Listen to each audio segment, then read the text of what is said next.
Good evening. I'm Lakeithia Glenn, the Executive Director of LITE Memphis, and we're here to have a very important conversation about racial unrest, the coronavirus pandemic, and all that's happening in the world and how it's affecting our youth. We do not want to have this conversation without the voices of the students we serve. So we are here to welcome you, to listen to you, and to start the first of a series of conversations that we plan to have with our students and the public about ways we can not only talk about what's happening, but fix it. When everything and all the unrest started to happen on May 25th, I came to a point where I could not move. I was paralyzed and I did not know what my next step was. But I started thinking about our students and one thought kept coming to mind. We should have done the work so our children wouldn't have to. But they are here and here we are. And I cannot tell you how happy I am to introduce the host and the person that will be taking you on in this journey and in this conversation. She is the winner of our 2020 Pitch Night. Please help me welcome Lauren Rounds.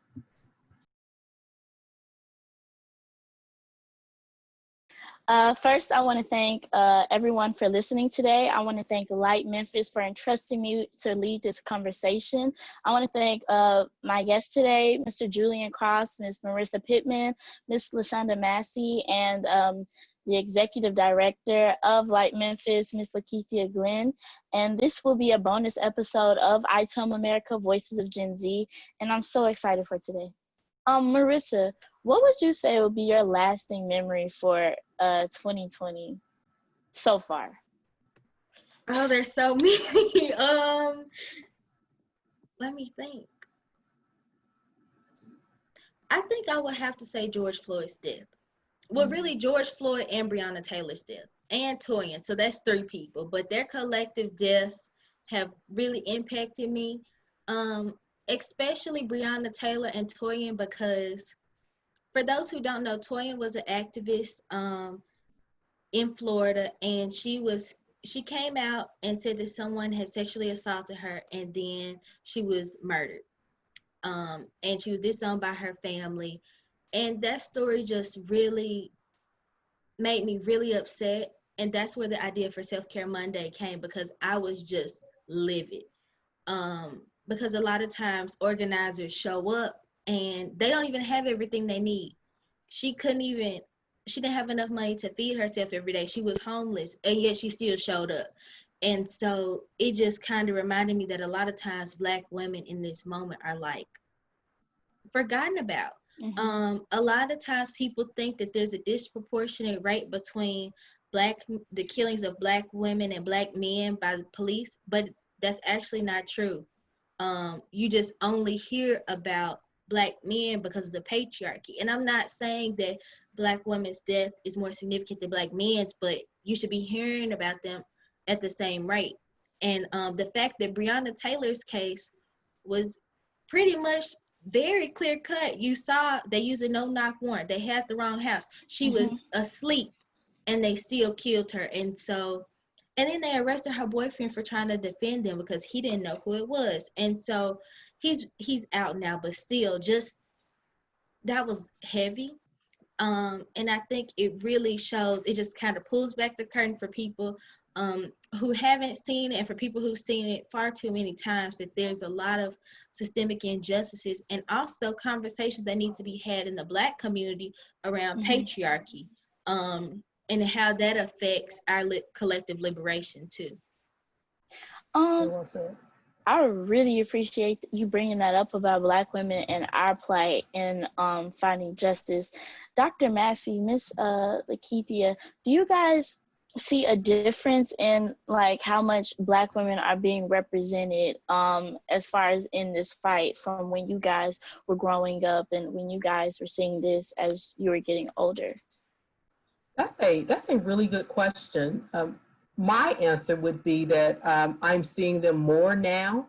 When I think about activism, when I was growing up, I cannot remember a lot of Black women or victims of crime. It was always the men who came to the top. And that's kind of what we're still seeing now. But here's the difference, the wonderful difference. The leaders of the movement are overwhelmingly women. That is different, and that could be a part of what's exciting me about this whole thing. I have not seen women activated to this level before, so it excites me, but at the same time, it scares me in some ways because it's like, here we go, because women we're powerful beings, and if you ever want something done, you give it to a woman.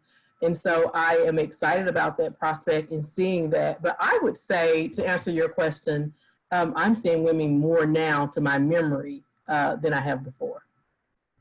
Would you agree, Dr. Massey? Most definitely. I would say coming through, women in leadership was not as common as it is now, even though it's still less than we would want it to be.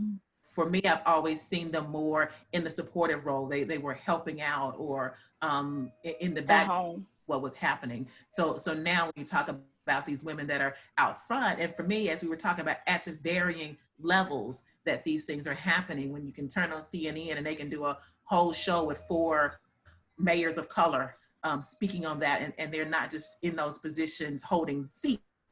They are in there really making changes and standing up very real pressure to make some things happen. Like the mayor down in DC, when she says, look, I'm gonna paint this on the street so y'all can see it right in front of the White Black Lives Matter. So it's not, it hadn't been very common for the women to be out front, and that is necessary, that they're also learning that in that position of being more out front, that it's okay to tell our story as well. So I agree with what Marissa was saying. For so long, the women have not been telling their story because they've been so involved in taking care of the man. And by patriarchal society where we've been, you do that. But as a psychologist, even, and combating on that, on the self-care understanding, what we need to do is that if I don't tell my own story, who's gonna know what's going on with me? If I don't talk about, I need this too, so that there's this space for these dialogues. And it's not about the competition of it. It's not that the story is more important, is that the story is different and it is as significant. And we need to be those things out there. So now that the women are out front and are in leadership places, we can share those stories and make sure that there is a respect in that space. And it doesn't take you away from your nurturing self, that you're going to be doing things to care for others, but we're going to be taking care of both of those things. I like to say consistently that you can't pour from an empty cup. So let's make sure we're our own cup, making sure we're out here telling our own stories, getting our own protections, and then we can continue to make sure we're taking care of everybody else. So it's an exciting time to see women as involved, leading out and telling their own story. Marissa, can you share what can young people do for advocacy on the front of COVID and the arrest that's happening in America right now as it pertains to racism? Definitely. Okay, so there's a lot that you can do. And honestly, I would just really, my thing is figure out where you fit in, find your lane. And so nobody always has to be like at the front lines protesting. Maybe you can't do that, and that's okay. We lead virtual protests. Pumps and Politics has led 2 virtual protests since we've been out, called Secure the Bag, which basically was encouraging the Shelby County Sheriff's Office to adopt hashtag A Can't Wait's policies before they received any money from the Shelby County Commission going into fiscal year 2021, because that's coming up really soon. And then also I would say sign petitions, donate if you can. There's a YouTube link, and it's a video to like some artists, some Black artists, and that money goes to Black Lives Matter, so you can watch that. It's totally free. And they have the like details in the description to make sure that they're able to get that money from you, because YouTube is kind of finicky. And also just like find your grassroots organization. So like the organizations like Free Hearts in Nashville, there's some here in Memphis. Also follow Black Voters Matter. They're doing a lot of great work in Tennessee. Now, every single registered voter can request an absentee ballot. Coronavirus is an excuse to request an absentee ballot because we are a excuse needed absentee ballot state. And so a Nashville judge ruled that that is an actual excuse that you can use. And so You can find that information on tnvotes.org, I believe. And then also just Google Tennessee absentee ballot application. You should be able to find that. But definitely follow Black Voters Matter. As far as Shelby County and getting involved with some elected officials, Commissioner Tammy Sawyer has been doing a lot of work around masks and making sure that officers are held accountable. There's also, I think you could really do another episode on this, Lauren, but the Civilian Law Enforcement Review Board in Memphis, there's a lot of controversy around them and whether they should have subpoena power, because they're also a great way to hold law enforcement officials accountable. So there's a lot that you can do. That's the main takeaway. Find something for you to do and do it, and keep doing it. Because a lot of people have been using the excuse that there isn't, any action they can take, and I don't know what to do. It's always there. It's in your face. People are sharing it, and that's what we need to do. What needs to happen? What do you think needs to happen in order for there to be a repair for race relations in America right now? What needs to happen is consistency. I think often we start and we don't finish. People are talking about, trying to have the difficult conversations. I want us to be able to move to the place where we take that word out of, that adjective away from it. That is it difficult conversation or is it just conversation?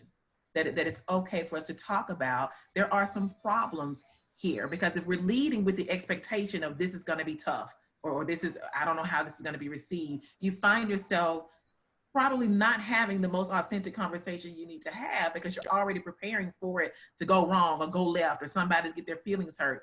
Well, if we can embrace feelings a little bit more, it's okay if you get upset. To be able to have a conversation about why you are so upset.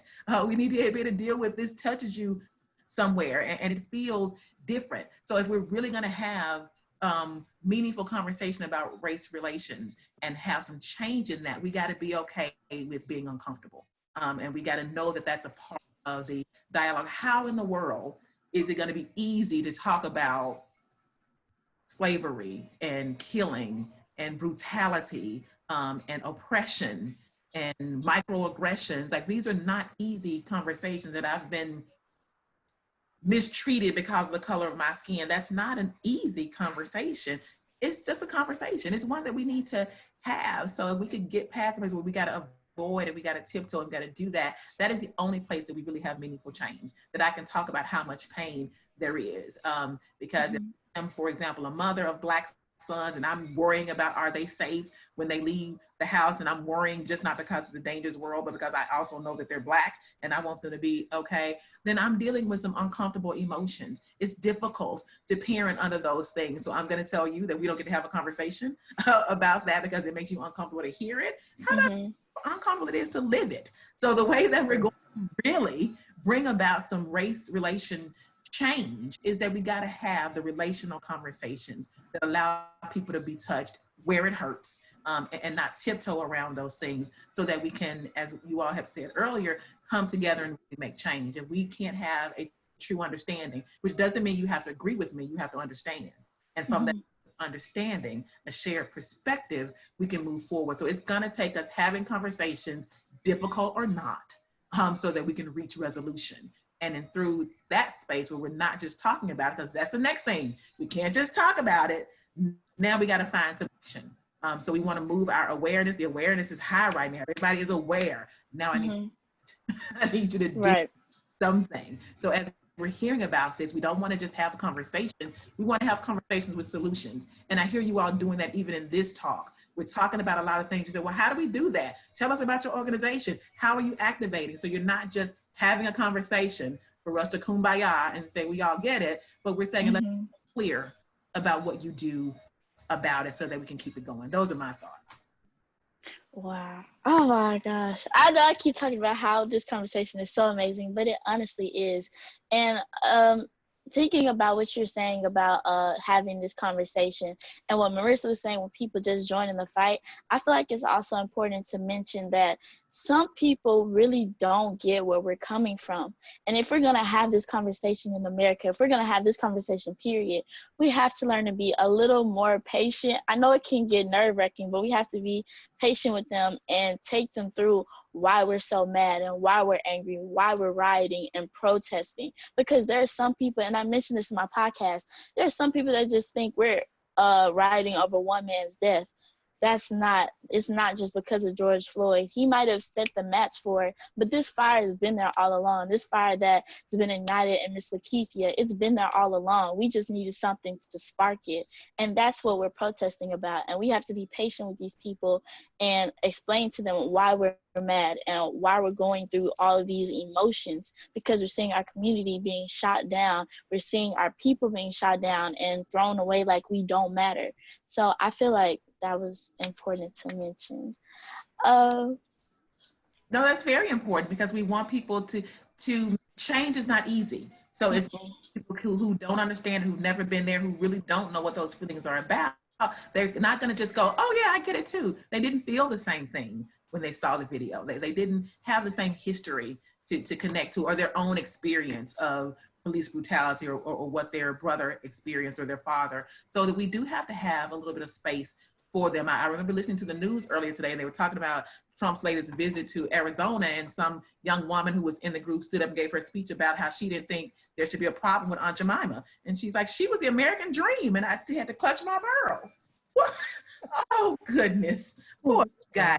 So, really? And we should be worried about what's on a pancake ball. And I was like, that's what you're talking about, Lauren, right? Like, that's how far away from understanding she really is. This is, Aunt Jemima is not simply a face on a bottle, and that's not the American dream, when what that represents is you were enslaved and forced to be here and had to be. Nobody wants to be Aunt Jemima. Stop it. That's not so. That's no one dresses up as Aunt Jemima.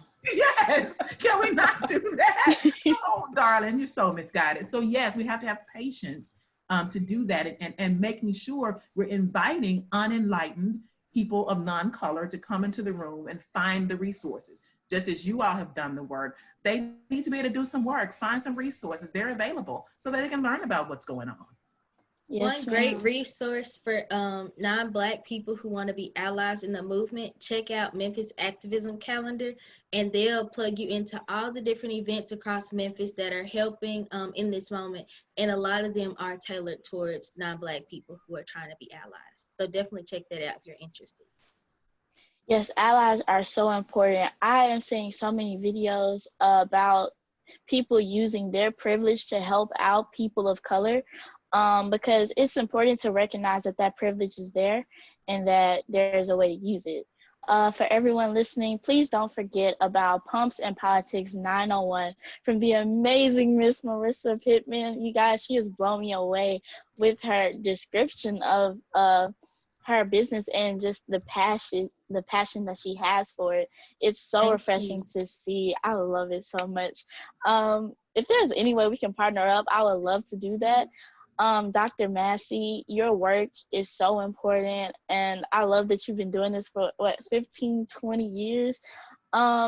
It's not very often that you see Black female therapists, and to see one and to have you here in this space is just so amazing for me. You guys are all helping me with. Let's encourage other people to visit the website. I'll put some things up every now and then that are very encouraging and teachers. Right. Help. So go to drilpmassey.com sometimes and get a little bit more information for your mental health.